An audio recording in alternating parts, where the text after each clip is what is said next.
Distillation is a process that is used to purify low boiling point metals like zinc, cadmium, and mercury.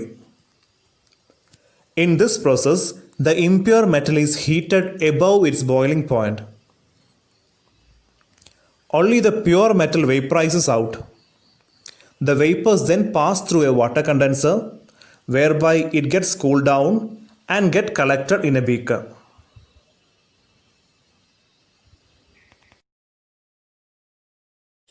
Metals like tin and lead, which have low melting point, are purified by liquation. In this process, the pure metal along with the impurities are heated above its melting point. The pure metals which have comparatively low melting point undergoes melting and get collected in a beaker.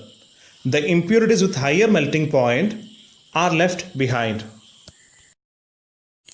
Metals like gold, silver and copper are purified by electrolytic method. In this method, the impure metal acts as the anode, whereas the pure metal acts as cathode. The two electrodes are dipped in an electrolyte having a common ion. In the example of copper, the electrolyte is copper sulfate. When current is passed through the electrolyte, the pure metal from the anode dissolves in the electrolyte.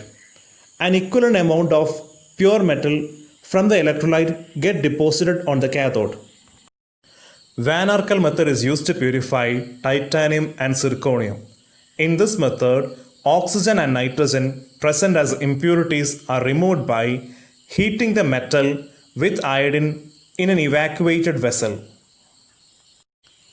The metal reacts with iodine in the evacuated vessel and metal iodides are formed.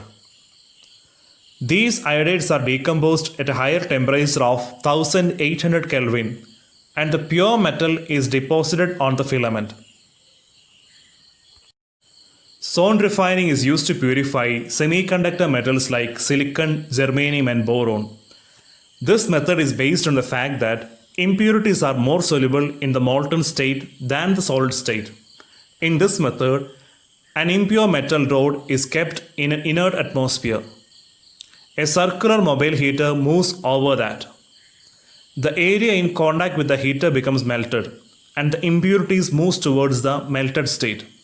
When this process keeps on repeating, one end of the rod becomes concentrated with the impurities, which is later cut and removed. Now, what is remaining is ultra pure metal. Chromatographic methods of separation are based on differential adsorption. In this method, silica gel is filled in a column which acts as stationary phase. Now, the mixture to be separated is introduced above the silica gel. Next, a solvent which acts as the mobile phase is introduced above the separating mixture.